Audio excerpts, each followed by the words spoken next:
Voilà, mesdames, messieurs, bonjour à toutes et à tous. Rebonjour à celles et ceux que j'ai déjà vus ce matin. Bienvenue dans cette deuxième édition ou deuxième séminaire de notre séminaire de cette année consacré au droit de la science. Alors, comme je l'ai expliqué ce matin, il y a une tendance en philosophie des sciences, mais aussi en droit des sciences, en droit international des sciences en particulier, à reléguer, à déclasser les savoirs locaux, y compris les savoirs autochtones, en pure culture, religion ou folklore. La réanimation actuelle du droit de l'homme à la science fait que nous allons pouvoir, si ce droit devient effectif, protéger la diversité scientifique et redonner aux savoirs locaux et autochtones la qualité de savoir scientifique lorsque c'est possible. Mais pour ce faire, encore faut-il comprendre ces savoirs locaux et autochtones. Et pour les avoir trop longtemps négligés, les juristes sont un peu désemparés pour comprendre le cadre institutionnel et juridique propre à ces savoirs locaux, y compris aux savoirs autochtones dans toutes leurs différences, bien entendu.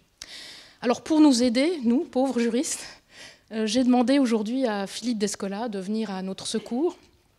Philippe Descola, vous le connaissez bien, il est professeur du Collège de France, c'est étrange même de le présenter ici dans sa maison. Il a été maître de conférence puis directeur d'études à l'École des hautes études en sciences sociales avant de devenir professeur ici même de 2000 à 2019 sur une chaire d'anthropologie de la nature. Il y a dirigé le LAS, le laboratoire d'anthropologie sociale, jusqu'en 2013.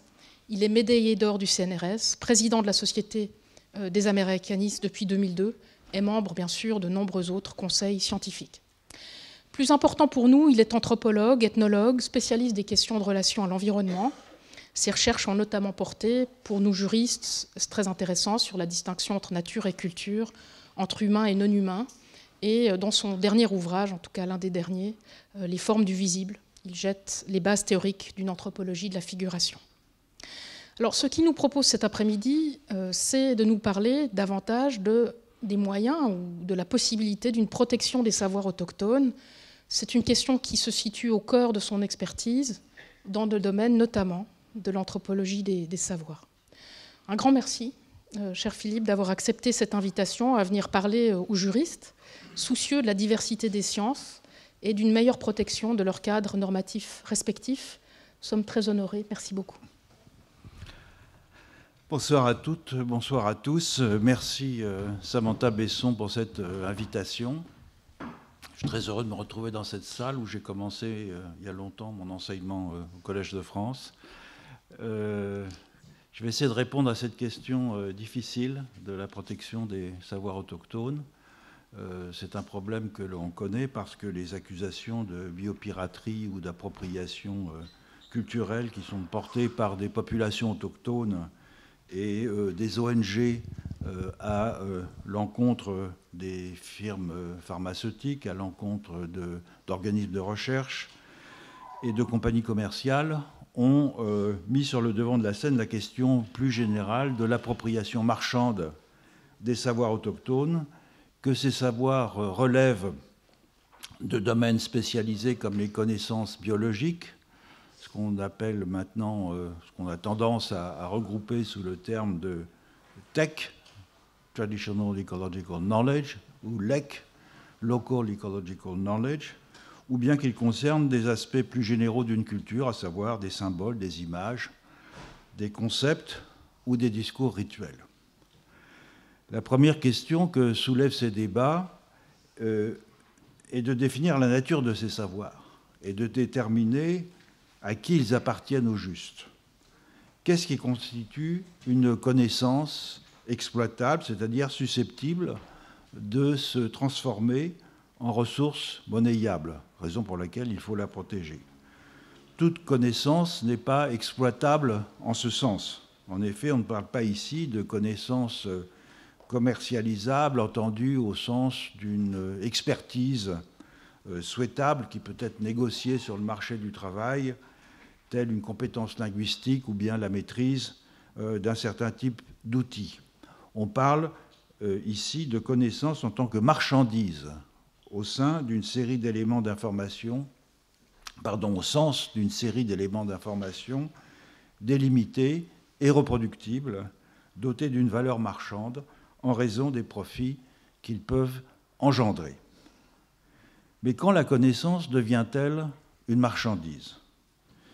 Il a fallu du temps pour y parvenir.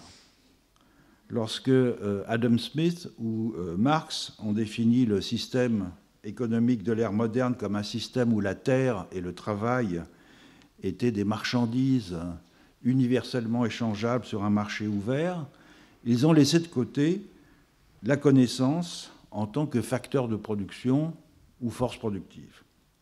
Et ce n'est qu'avec l'essor de la mécanisation et le développement de branches telles que la chimie appliquée que la question du brevetage des connaissances et des savoir-faire techniques incorporés dans des objets est devenue cruciale dans la compétition industrielle. En ce sens, le savoir est devenu une marchandise au même titre que la terre et le travail, c'est-à-dire lorsque sa valeur d'échange est devenue indépendante du contexte social dans lequel ce savoir est utilisé. En effet, le savoir en tant que marchandise n'est pas simplement un savoir possédé ou approprié par une personne ou par un groupe de personnes. Sa valeur même en tant que marchandise dépend de sa capacité à être radicalement séparée des relations dans lesquelles ce savoir s'inscrit. Permettez-moi d'illustrer ce point par un exemple qui est celui des malanganes. Les malanganes sont des objets rituels qui sont typiques de la partie nord de l'île de Nouvelle-Irlande, en Mélanésie, qui ont attiré l'attention des collectionneurs en raison de leur qualité esthétique.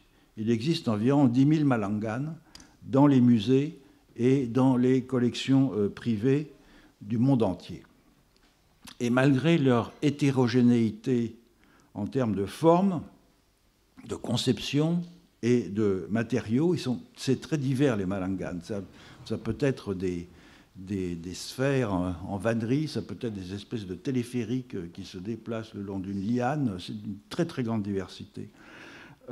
En dépit de cette diversité, la fonction des malanganes était similaire. Ils étaient brièvement exposés puis détruits lors des cérémonies funéraires et des rituels d'initiation de cette île de Nouvelle-Irlande. Or, chaque classe de malangane était soumise à un droit de reproduction appartenant à des individus ou à des unités sociales spécifiques, un droit de copyright, un droit de propriété donc, non pas de l'objet en tant que tel, mais de son modèle, de son schéma mental et de son utilisation rituelle. Et ce droit, ce copyright, ce droit d'auteur pouvait être cédé dans certains cas comme une sorte de bail temporaire et comme l'expression d'une volonté d'alliance politique avec le groupe de personnes à qui ce droit était cédé. Donc bien qu'il circule, l'usage du droit d'auteur, du copyright, d'une classe particulière de malangane reste confiné à un espace restreint où il sert des objectifs sociaux et rituels précis. Le droit de reproduction du malangane devenait l'objet donc d'une appropriation, mais il n'était pas une marchandise, puisqu'il n'avait pas de valeur d'échange universelle, et ce, malgré le fait que les objets eux-mêmes, désormais détachés du contexte qui leur donnait un sens, étaient progressivement devenus, depuis la fin du XIXe siècle, des marchandises d'une grande valeur sur le marché international de l'art indigène. Donc ce que les galéristes, les musées ou les amateurs d'art primitif achètent lorsqu'ils acquièrent un malangane, et vous pouvez en trouver chez les galéristes spécialisés, c'est un artefact doté d'une valeur marchande du fait de sa circulation dans un marché globalisé, et non le droit localisé de produire un malangane dont le copyright ne circule traditionnellement qu'au sein d'un groupe social très restreint. On peut donc supposer raisonnablement que la question dont nous discutons cet après-midi est en fait la suivante. La connaissance en tant que marchandise doit-elle appartenir à ceux qui la créent ? Et évidemment, cela soulève une nouvelle question. Comment définir, comment identifier les créateurs de ce type de connaissances ? Le cas le moins difficile, celui qui est couvert par les lois sur les brevets et sur les droits d'auteur, est celui d'un créateur unique et identifiable, d'une création unique incorporée dans un objet commercialisable tel qu'un livre, un morceau de musique ou un processus technique. Toutefois, même cette situation apparemment simple est plus complexe qu'il n'y paraît. En effet, même si le créateur unique est identifiable, la connaissance qu'il ou elle a produite peut s'avérer difficile à démêler de la production des autres créateurs. Je vais prendre un exemple. Si on prend l'exemple de la philosophie qui, à la suite de Gilles Deleuze, peut être conçue comme l'art de créer des concepts, et j'admets que les concepts philosophiques ne sont pas des marchandises, pas encore, heureusement, mais les livres par lesquels ces concepts sont véhiculés peuvent certainement être qualifiés comme des marchandises. Or, lorsque, pour prendre un exemple de cette maison, lorsque Merleau-Ponty tente de définir le sujet percevant par rapport au cogito dans sa phénoménologie de la perception de 1945, il commente un livre plus ancien, un livre de Husserl, Les Méditations cartésiennes de 1931, qui sont une série de conférences de Husserl, lesquelles sont elles-mêmes un commentaire critique des Meditationes de Prima Philosophia de 1641, dans lesquelles Descartes élabore une critique radicale, bien que largement implicite, de la philosophie scolastique. Ainsi, le savoir que Merleau-Ponty crée dans son livre n'est pas né dans le vide, mais il découle du remaniement de concepts et d'hypothèses qui ont été élaborés au fil des siècles par une communauté transnationale et transgénérationnelle de chercheurs engagés dans la poursuite d'un savoir utilisable. C'est du moins ce qu'est la philosophie pour eux, un savoir qui a une fonction pratique. Il est encore plus difficile de déterminer qui est responsable d'une création dans le cas d'un auteur collectif. Équipe de recherche, entreprise et en fin de compte communauté virtuelle sur l'Internet. La croissance exponentielle des procès en biologie moléculaire et en programmation informatique montre bien la difficulté d'établir ce qu'est un acte créatif dans certains domaines de la recherche scientifique et à qui, précisément, il peut être attribué. Cependant, le degré le plus élevé de complexité est atteint lorsqu'il s'agit d'un créateur collectif et anonyme tel que ce que nous appelons une culture. Bien qu'il existe des lignes directrices dans ce domaine, notamment dans le champ des connaissances ethnobiologiques, aucun consensus juridique n'a été atteint au niveau international. Par exemple, la Convention de l'UNESCO de 1970 sur, je cite, les moyens d'interdire et de prévenir l'importation, l'exportation et le transfert de propriétés illicites de biens culturels, ne définit ces biens que comme des artefacts et non des connaissances. Sont ainsi caractérisés dans ce document comme des biens culturels, 1. Les collections rares et les spécimens de faune, de flore, de minéraux, d'anatomie et les objets d'intérêt paléontologique. 2, les biens relatifs à l'histoire, y compris l'histoire des sciences et des techniques, l'histoire militaire et l'histoire sociale. 3, les produits de fouilles archéologiques. 4, les éléments de monuments artistiques ou historiques qui ont été démembrés. 5, les antiquités datées de plus d'une centaine d'années, telles les inscriptions, les monnaies et les sceaux gravés. 6, les objets d'intérêt ethnologique, bien malin qui peut dire quel objet est un objet d'intérêt ethnologique. 7, les biens d'intérêt artistique, même chose. 8, les manuscrits rares, incunables, livres anciens, documents et publications présentant un intérêt particulier. 9, les affranchissements, vignettes et autres timbres.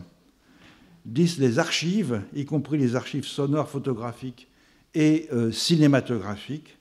11, les pièces de mobilier datées de plus d'un siècle et les instruments de musique anciens.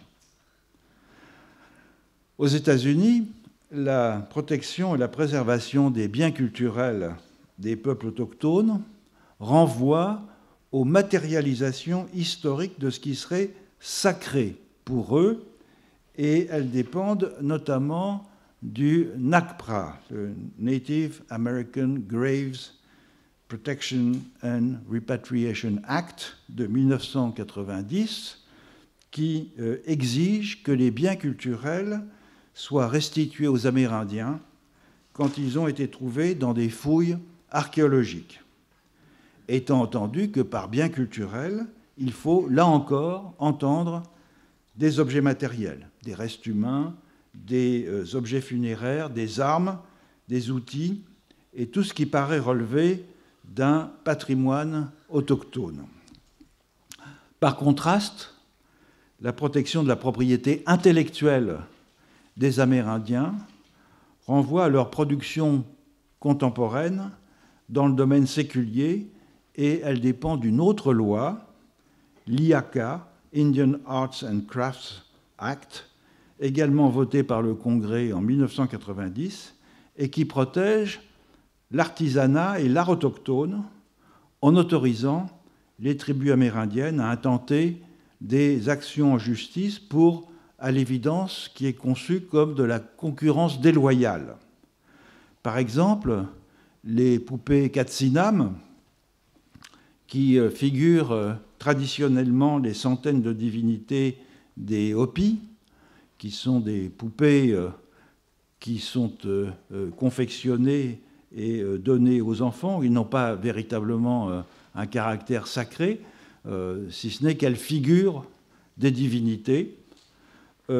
Ces poupées Katsinam sont maintenant majoritairement fabriquées par des ateliers au Nouveau-Mexique qui les produisent à la chaîne et non par des sculpteurs Hopis.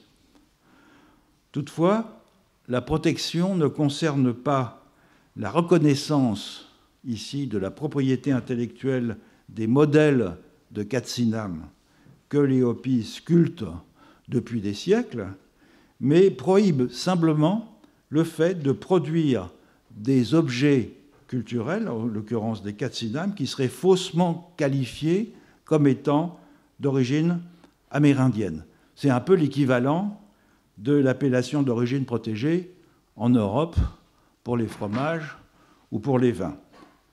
Donc, du fait de ces limitations à un usage purement commercial, il n'y a pas eu un seul litige introduit par une tribu autochtone depuis l'instauration de l'IACA. Donc le véritable problème qu'il nous faut aborder, ce n'est pas tant la question faussement simple, le savoir doit-il appartenir à ses créateurs, mais plutôt le savoir culturel, sous quelque forme que ce soit, doit-il être considéré comme une marchandise. Certaines organisations autochtones, notamment au Mexique, ont répondu par la négative à cette question, estimant qu'elle n'avait pas à rentrer dans la logique mercantile du capitalisme qui fait de tout savoir un bien échangeable sur un marché. Mais c'est à nous, chercheurs du Nord global que la question est posée. Y répondre exige, je dirais presque malheureusement, de mettre à distance les préoccupations légitimes quant au bien-être et à la protection des minorités tribales avec lesquelles, en tant qu'ethnologue, par exemple, j'ai été associé, et bien que cela puisse paraître aller à l'encontre de mes engagements en ce domaine, cette question implique de prendre une position morale et politique plus détachée et d'émettre un jugement général en tant que citoyen du monde, plutôt que d'adopter la position de porte-parole de peuples autochtones vis-à-vis desquels je pense avoir une responsabilité. Bref, cela implique de mesurer toutes les conséquences que la marchandisation universelle des savoirs pourrait entraîner. Toutefois, et avant de se lancer dans une telle entreprise, il faut se demander qu'est-ce que c'est que le savoir culturel. Nous savons tous que les cultures ne sont pas des entités sociologiques faciles à définir et à délimiter, qui se prêteraient à une identification juridique directe. Comment alors attribuer un savoir tout à fait spécifique à un groupe de personnes tout à fait spécifique? Prenons l'exemple, je reconnais un peu caricatural, de la culture grecque. Tout le monde s'accorde à dire que la plupart des Grecs contemporains ont un fort sentiment d'appartenance à une civilisation millénaire enracinée dans une tradition ancienne et prestigieuse. Cette continuité peut être discutée, bien sûr, mais je propose de définir ici l'identité culturelle comme nous le faisons habituellement en tant qu'anthropologue, c'est-à-dire sur la base d'une description de soi. L'identité culturelle, c'est l'identité que les gens réclament pour eux-mêmes et la façon dont ils se décrivent eux-mêmes à l'intérieur d'un collectif. Si l'on considère donc que les Grecs contemporains forment une culture dotée d'un profond héritage historique, peut-on dire que la logique, par exemple, appartient à la culture grecque? Plus précisément, peut-on dire que le syllogisme, formalisé par Aristote, mais couramment utilisé comme mode de raisonnement par Platon et par les sophistes, appartient à ses créateurs, c'est-à-dire à la culture grecque? En un sens, on peut certainement l'affirmer. Et les livres d'histoire ne s'y trompent pas lorsqu'ils exposent le miracle grec. Mais à partir de cette réponse positive, nous ne pouvons pas sérieusement soutenir que la théorie du syllogisme devrait être brevetée au profit de la culture grecque. Néanmoins, la logique prédictive constitue le fondement de la logique moderne, qui est elle-même le principal outil de création de produits hautement commercialisables, à savoir les programmes informatiques. Alors mon exemple semble absurde, parce que lorsque nous parlons de la connaissance culturelle en tant que marchandise possible, nous ne faisons pas référence à la connaissance culturelle de la culture grecque, de la culture française ou de la culture chinoise. Nous faisons référence, bien que toujours de façon implicite, au savoir culturel des minorités culturelles. La véritable question que nous devons nous poser est donc, en fait, le savoir culturel des minorités culturelles doit-il être considéré comme une marchandise?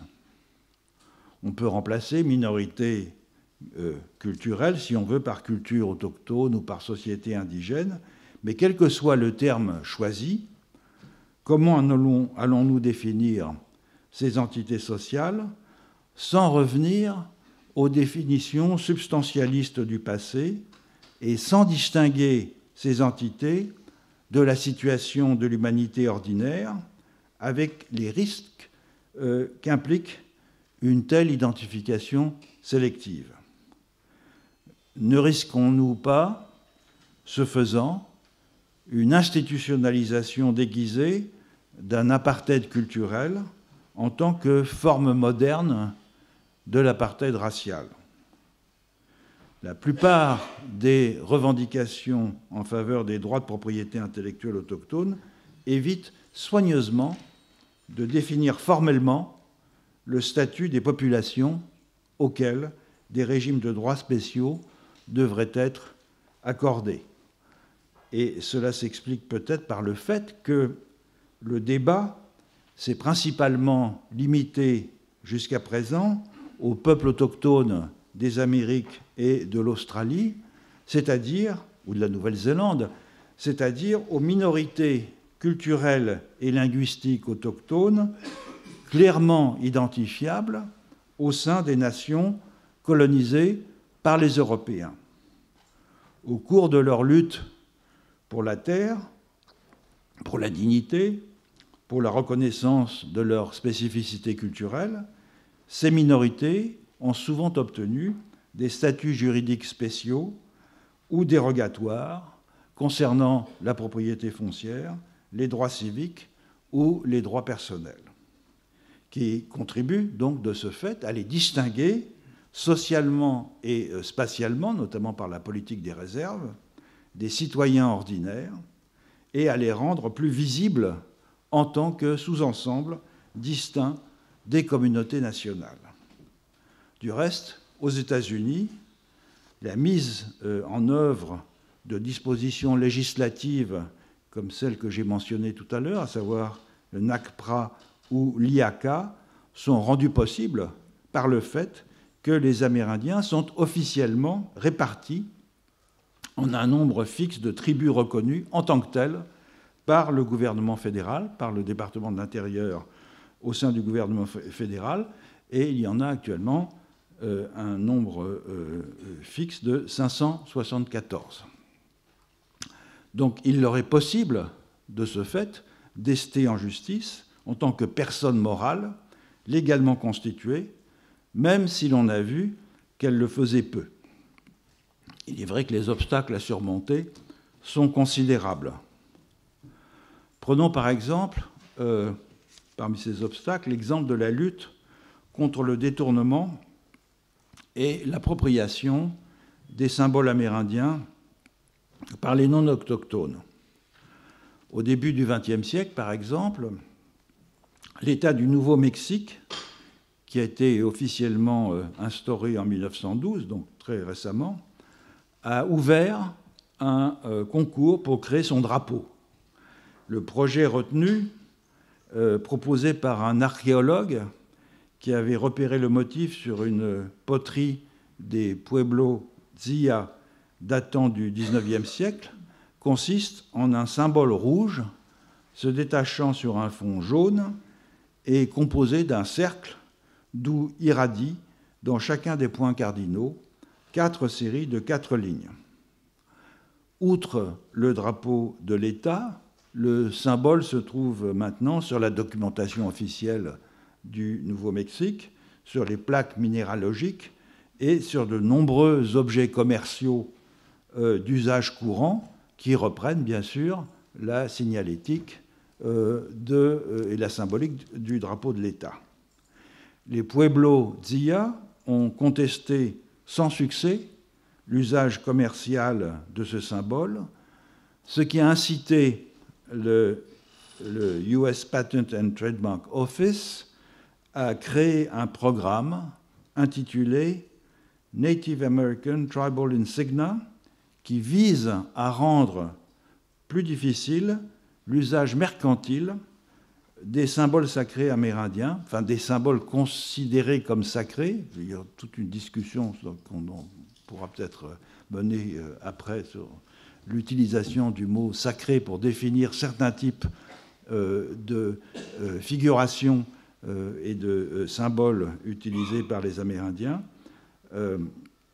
et qui vise donc à rendre plus difficile l'usage mercantile de ces symboles, faute d'une protection légale qui n'a pas pu être votée au Congrès. Et donc les tribus reconnues à l'échelle fédérale, les 574 tribus reconnus à l'échelle fédérale aux États-Unis, peuvent enregistrer ce que l'on appelle des insignes tribaux, c'est-à-dire des motifs traditionnels dans la base de données du Native American Tribal Insignia. Cela n'empêche pas leur utilisation commerciale, mais les enquêteurs qui examinent les demandes de marques déposées, de trademarks, sont désormais habilités à juger de la nouveauté d'une marque au regard des insignes déposés dans la banque de données. Et moins de 10% des tribus reconnues ont jusqu'à présent soumis des insignes dans ce programme du Native American Tribal Insignia. Pourtant, la visibilité relative acquise au sein de la nation états-unienne par les tribus autochtones n'est pas la norme partout dans le monde.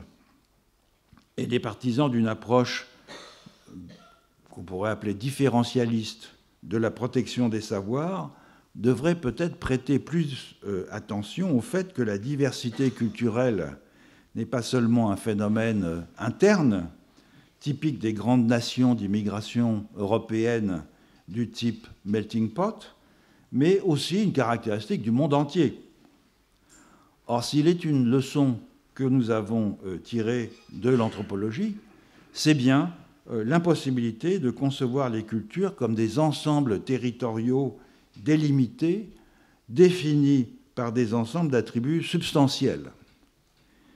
Qui décidera alors et comment qu'un groupe social spécifique peut ou non être considéré comme une véritable minorité autochtone, une nation ethnique, une communauté traditionnelle ou tout autre nom que l'on pourra choisir pour désigner les bénéficiaires potentiels culturellement uniques d'un régime spécial de droit de propriété intellectuelle collectif. Par exemple, les Basques font partie de l'échantillon ethnique des Human Relations Area Files, qui est cette gigantesque base de données comparative coordonnée par l'université de Yale, dont le seul exemplaire en Europe est abrité dans mon laboratoire au Collège de France, et nous nous enorgueillissons de ce dépôt, et qui comprend les données ethnographiques de 1300 cultures extrêmement détaillées dans le monde, et qui permet donc des croisements de critères pour établir des analyses comparatives. Devons-nous pour autant considérer les Basques comme des candidats probables, ou les Gallois, ou les Ossètes, ou les Kabyles? Et si ce n'est pas le cas, pour quelles raisons?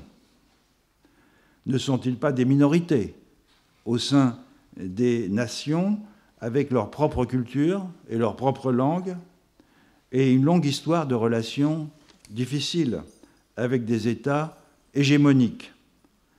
N'ont-ils pas autant le droit que les Hopis d'exiger le contrôle de toutes les images, textes, cérémonies, musiques, chansons, histoires, symboles, coutumes et idées les concernant?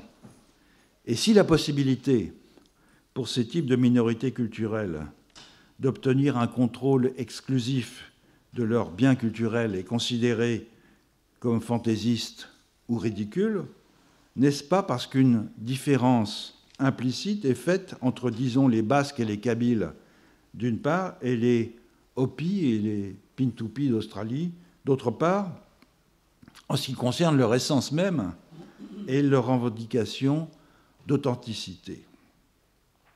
Si c'est le cas, si cette différence est faite, c'est assez inquiétant. Les Européens ont des souvenirs douloureux, très douloureux, et des exemples contemporains cauchemardesques d'idéologies qui prétendent que la pureté ethnique est la base de la circonscription et de l'accomplissement de soi. Et bien que la fiction de la pureté ait été établie principalement sur la base de critères prétendument raciaux, Des dimensions culturelles ont également été prises en compte dans cette opération, en particulier dans la tradition allemande du Völkisch, pour souligner le caractère unique des communautés et la nécessité de leur ségrégation. Aujourd'hui encore, des mouvements d'extrême droite, comme le Rassemblement national en France ou l'AfD en Allemagne, dissimulent leur xénophobie aiguë sous l'affirmation que les cultures ne devraient pas être mélangées de peur de perdre les identités spécifiques qu'elles véhiculent. Pour être tout à fait clair, je ne veux pas dire que la défense des droits collectifs de propriété intellectuelle sur le patrimoine culturel des minorités ethniques s'apparente à une ségrégation raciale, mais plutôt que l'histoire nous a appris que l'octroi d'un statut spécial à des peuples spécifiques est lourd de danger, car il tend à perpétuer l'idée de différences substantielles, irréconciliables entre nos semblables. La dette collective que les Euro-Américains ont contractée en soumettant les populations autochtones à différentes formes de génocide et d'ethnocide ne sera pas effacée par la simple attribution d'un statut exceptionnel à ces populations au moyen de cadres juridiques spécifiques. Mais même si nous le faisions, même si nous avions recours à cette discrimination positive, de nombreux problèmes pratiques continueraient à se poser, le principal étant la question de la propriété. À qui appartient un savoir spécifique au sein d'une minorité culturelle ou d'une société autochtone spécifique?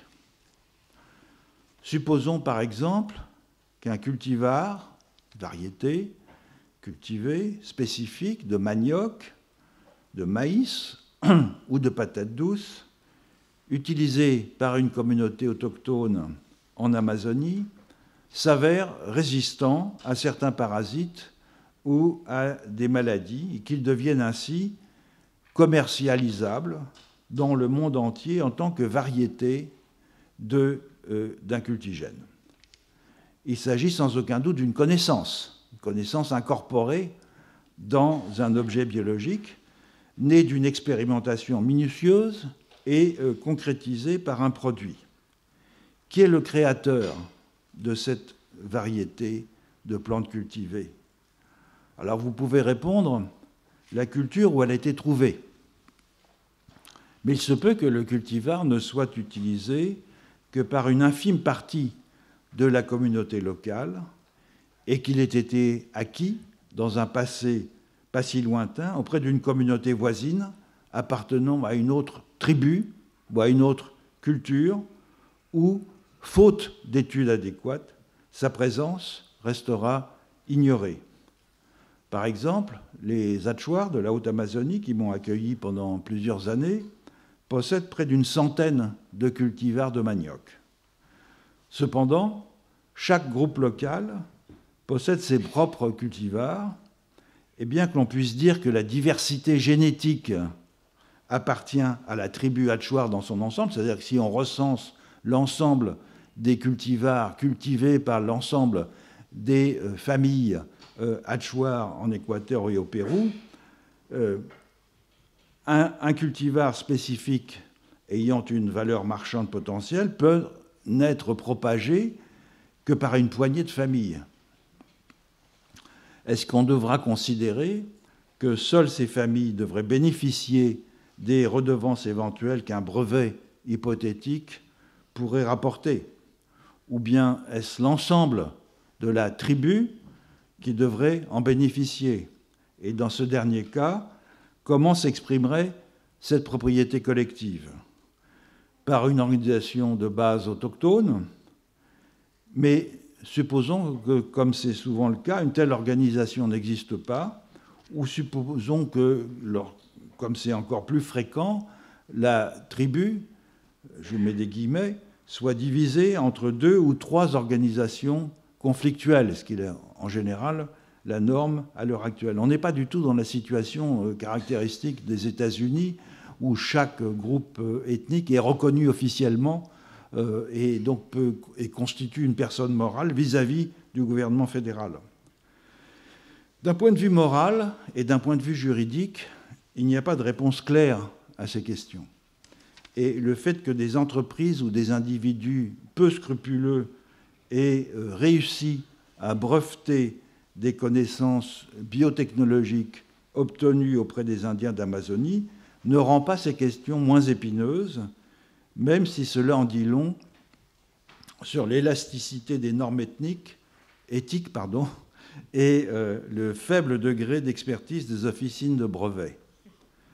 Par exemple, c'est un cas très classique que les spécialistes de l'Amazonie connaissent bien, en 1986, le directeur d'une compagnie de bioprospection états-unienne, californienne en l'occurrence, l'International Plant Medicine Corporation, a obtenu un brevet du Patent and Trademark Office des États-Unis sur une variété de Banisteriopsis caapi, c'est-à-dire c'est une plante qui sert à faire un breuvage hallucinogène connu en Amazonie sous le nom d'ayahuasca, et dont la réputation a franchi d'ailleurs les frontières de l'Amazonie.